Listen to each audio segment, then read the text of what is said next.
جب وہ اپنی کار میں بیٹھ کر چلا گیا تو میں کپ کپاتا ہوا اپنے کمرے میں واپس آ گیا۔ میرا دماغ شدید ہیجان سے پھٹا جا رہا تھا۔ رگوں پہ سے خوشی کی وہ لہریں پھوٹ رہی تھی کہ دوران خون بے پناہ تیز ہو گیا تھا۔ بڑی سنسنی محسوس ہو رہی تھی۔ میں بستر پر لیٹ کر خوشی کے عالم میں یہ سوچنے لگا کہ یہ بیش بہا کارنامہ کس نے سر انجام دیا ہے۔ دل کے گوشوں سے ایک ہی آواز آتی تھی، آفتاب کمال۔ آفتاب کمال جیسی باکمال شخصیت نے شاید یہ کارنامہ سر انجام دے ڈالا۔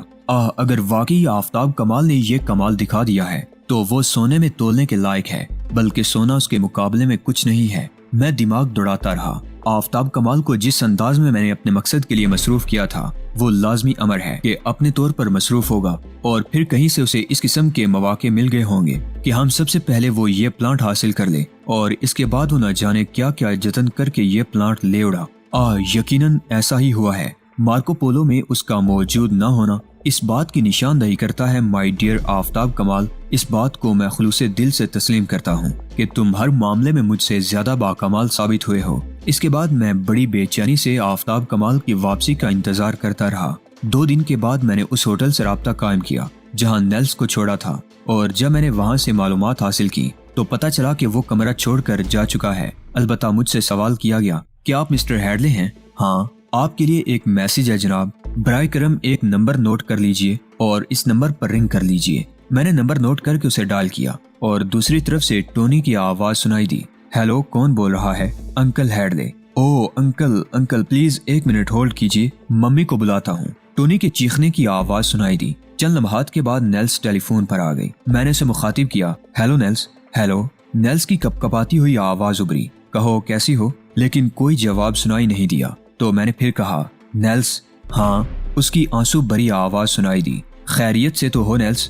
ہاں بالکل خیریت سے ہوں، بہت ٹھیک ہوں، لیکن آپ مجھ سے ملنے کیوں نہیں آئے مسٹر ہیڈلے؟ بھائی نیلس، تمہیں خود اندازہ ہے کہ میں تم سے ملنے کیوں نہیں آیا؟ کیوں نہیں آئے بتائیے؟ میں نے سوچا کہ پیڈرو کو اور تمہیں تنہا رہنے کا موقع دینا چاہیے۔ آپ کے بارے میں میرے پاس کوئی لفظ نہیں ہے۔ میں اور پیڈرو نہیں کہہ سکتے کہ ہم آپ کو کیا کہہ کر مخاطب کریں۔ اگر کسی انسان کو پوجنے کی حد تک چاہا جائے، کسی کو اپنا رہنما، اپنا دیوتا تسلیم کیا جائے، تو وہ آپ ہیں مسٹر ہیڈلے۔